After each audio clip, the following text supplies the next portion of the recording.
How's it going, guys? My name is Zach with the Movie Castle, and today we're going to be taking a look at Creepshow Issue number 5. This is the finale for the initial run of comics. However, they did confirm in the back of this book that they will be getting a second run later this year, and I'm really excited for that because I've really been enjoying this run of stories so far. A good variety, double issues each time, so 5 issues with 10 stories, and most of them are pretty good. This last issue is pretty fun, not my favorite issue, and I feel like the second story in this book is way better than the first. I mean, the first is okay, but it's incredibly choreographed. It's one of those things that when you hear the concept, you basically know how it's gonna end. And don't get me wrong, I don't mind anthology horror tropes, but I want at least a little bit of a twist and a little bit of a surprise. It's this story, it's basically the picture of Dorian Gray, but it's a cell phone, and this guy has to keep taking selfies to stay young, and I'm not really a big fan of cell phones and social media and influencers and comics. I mean, they did it on that Island story, but that one came out a little better, but it was just, I don't know, it always feels a little bit too r/fellow kids. It's like, hey, we put a cell phone in your horror story, you're gonna like that, right? Kids like their cell phones. So it was predictable and a little bit cringy. Not the worst thing ever, but I wasn't a huge fan of the first story. The second story, though, Husk came out really well. It's about a Southern belle getting ready for her unveiling party, and she is not really comfortable with these customs. She literally doesn't feel comfortable in her own skin, and it turns into this body horror story. And yeah, no, some great gross out moments, a really fun over-the-top Creepshow ending, and the classic melding of horror into a real-world concept. You don't feel comfortable in your own skin. What if we took that a little bit literally? And I thought that was a really fun idea. The second story is really good, definitely worth reading, but also just buying it for this really cool cover alone, that's pretty fun. So maybe a little bit of a mixed bag this time around, but still, I had fun with both stories, even though I definitely enjoyed story 2 way, way better. The first one just, you know, cliche and a little cringy, but the second one, good body horror, definitely check it out. But if you want expanded thoughts, I'm going to switch to the close-up camera. I'll show you guys a little bit of a look at the release, do a closer look at this cover, and then I'll go through and I'll analyze the stories a little deeper and talk about what I liked and didn't like in more details. No major spoilers though, but without further ado, let's switch to the close-up camera. Alright, here we are inside the castle taking a closer look at Creepshow Issue 5. This is a really cool cover, as always, and let's bring it closer to the camera. We see the Greg Nicotero logo and Image and Skybound, credits between them, $3.99 and Issue 5. Classic opening bar, gotta love it. And then we get this cover, which I have to say is probably my favorite out of all the covers. The covers have been really fun this run, and yeah, this is just a great sort of kind of meta cover. Little girl looking at the comics, looming over her is the Creepshow ghoul, and these comics are the issues that we've just been reading, and the ghoul has this issue in his hands. Luckily for the artist, his fingers are covering up this section of the book, otherwise we'd be pulled into an infinity loop. But man, that's cool, that's really fun. Unspeakable comics, shocking, gah, kids comics. Yeah, that's pretty cool. We do get 2 covers at the bottom that we haven't seen yet, and I really hope that these will be like, you know, issues 1 and 2 of the next run or something. That would be great continuity. But man, this is great. I really do love that the comic display rotator thing is made out of bones and just all the webs stuck in there. This is cool. Now, one thing, the back of the book is a rectangle. I guess they hadn't planned the back layout when they made this cover because it is a circle, and the top a terrifying tradition. I believe this changes every time. And we get the barcode there, rated M 00511, and the same picture of the ghoul again. Now, I do want to, let's start off showing you guys actually something from the back of the book. We get this ad down here at the bottom, an ad for the trade paperback. At least I think it is. It might be hardcover, but they usually say when they're hardcover. But the trade paperback, March 28th, so we only have to wait a month. I really do like that. Sometimes if you want to read a series in trades, you have to wait like an insanely long amount of time for the trades to come out. And I think I'll probably double buy this as a trade as well. I obviously had to buy Creepshow single issues because, I mean, that's part of the gag is to actually go to the store and get the Creepshow comic. But I want to keep the single issues nice, and I probably do want to reread these again. And trades are just way better for rereading, so I'll probably pick the trade up as well next month. You know, fingers crossed, hope it comes out good. But the big thing above this, keep on creeping on. Creepshow will return. And yeah, that is the big news, is this is the end of the first run of comics, and everyone was going, I hope they'll do more, I hope they'll do more, I hope they'll do more. And it actually got confirmed at the end of the letters page. They did a gag where the editor died and the Creepshow ghoul took over, and he says that it will come back later this year, which if you factor in we're in February, later this year is a pretty big window. I would bet it's not going to come back next month because they would have just said next month. But still, that is a 9-month gap that the series could come back in. So that is super vague. And to be honest, it might be all the way till October because that's when this magazine came out the first time, was in October.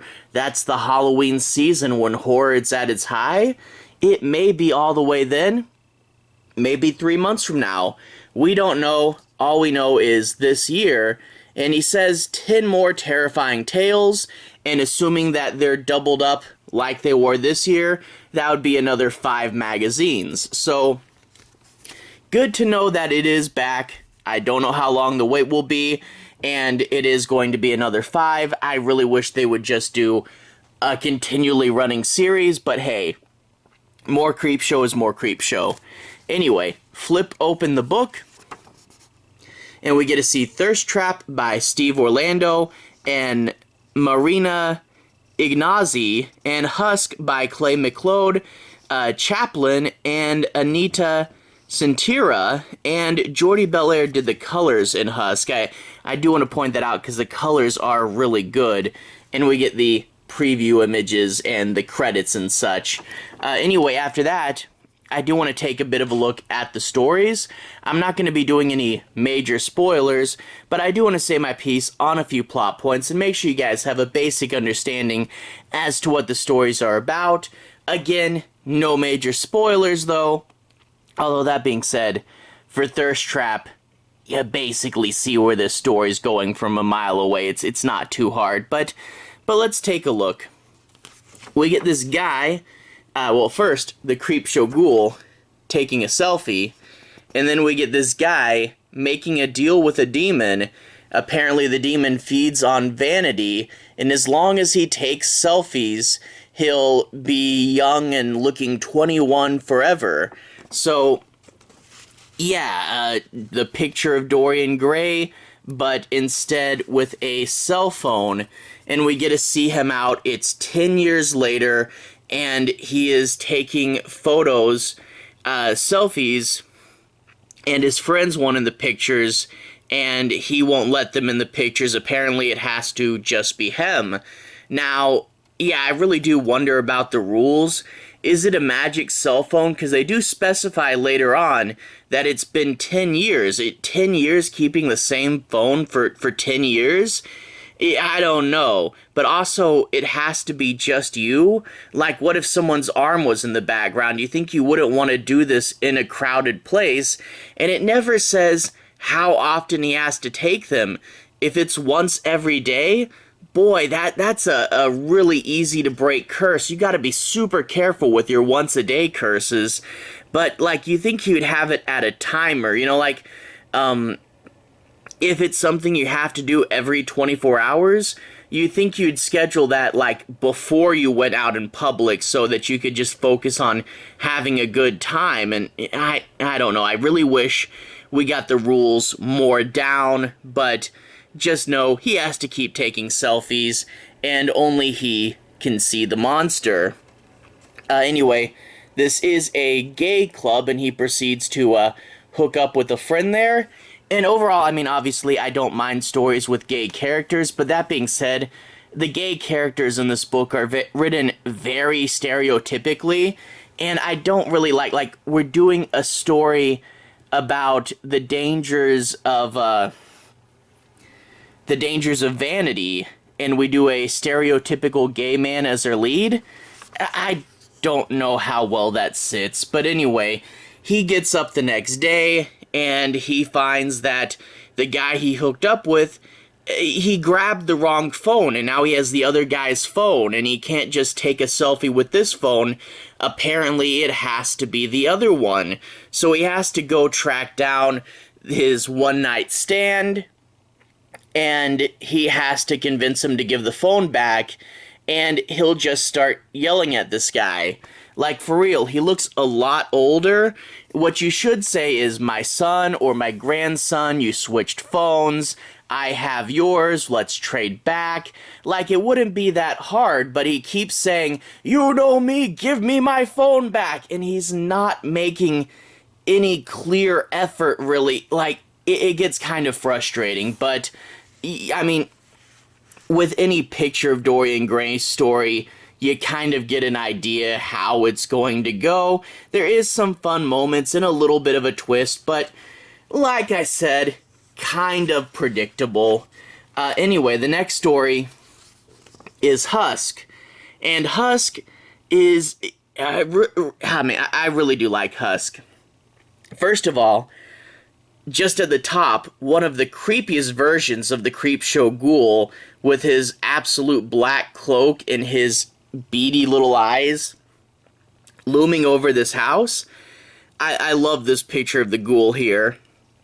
But it turns out there's a Southern belle, and it's almost her time for her unveiling party. Not something everyone in the South does, but the uber rich and uber traditional, it still is a little bit of a thing, and we get the overly controlling mother who is going to be lecturing her. The dress doesn't quite fit. Have you been snacking? What have you been doing? And of course, she has to work on her proper curtsies, and she, of course, can't do it and falls down. There's the eye from the sample image. But anyway, one thing that is really going to get a lot of you interested in this story, because I know gross out horror is kind of a big thing. She's sitting on her bed, she throws her shoe, and she finds a bump in her foot that she squeezes and tries to pull off. And I do like, though, this isn't a page turn, so you have to sit here and read this page, seeing this out of the corner of your eye and trying not to look at it. Ah, man, it's gross. If you guys like gross out humor and, squeezing and pus and stuff, definitely recommend the Junji Ito story Grease, sometimes known as Greased or Glycerin. It's collected in Shiver, but if you guys like popping stuff, definitely check out Greased. Anyway, she is trying to communicate that she doesn't literally feel comfortable in her own skin, and literally gets something moving around under her hand, and the mom says, "Oh, we all felt this way," and we get, as the mother's talking to her later on, little flashbacks and hints as to her origin. So, where did she come from? We get a little bit of a hint, and something is literally going on with her body, and I showed you a little bit of the body horror with the toe. Let's just say it keeps going on and pressing farther, and overall does lead to a pretty fun climax. And I do also want to say, I mentioned the colorist early on. The way that this book is sort of a faux black, white, and red, I mean, there's obviously colors like her blonde hair and the mother's blue jacket, but the way that this book uses the kind of off-white, like for these walls, I really do like the black, white, and red structure. That really red grapefruit, the red in the background, have to really compliment this colorist, really pushing the book to the next level, and even then hopping into the opposite color with these really light greens for the flashback. This book is colored really well. I mean, just look at all the texture. Like, the tablecloth isn't just white, and it contrasts with this white dish, which also has these little gray smudges. The colorist did a good job on this one, and I really do want to throw that out. Color can really sell a book. But anyway, overall with Creepshow 2, not the biggest fan of the first story. It very much saw where it was going a mile away. The second story, good body horror, and a fun sort of twist on a classic concept. I'm young and I'm being told the rules, but I don't really feel comfortable in my own skin. What if there was a monstrous reason, a horror reason, why you don't feel comfortable in your own skin and you see something moving around below your hand? That is good, creepy stuff, and Story 2 definitely knocks it out of the park. So anyway, Creepshow 5, another fun issue. Definitely recommend picking it up, even for nothing else other than this really fun cover. This cover is a really good, like, I'm kind of thinking about taking my favorite comic covers and putting them as some sort of a display, and this is definitely a great cover. Anyway, to everyone who's watched so far, thank you for watching. To everyone who's liked and subscribed, thank you. You really are helping the channel out. I'll put a relevant playlist on the bottom. This should be my Creepshow playlist, where you can see my review of all the past issues, as well as a bunch of episodes of the show I have reviewed in there as well. So if you want to see more Creepshow, playlist should pop up. Anyway, have a good day. I'll see you guys again very soon. Creepshow playlist on the bottom. Have a good day now.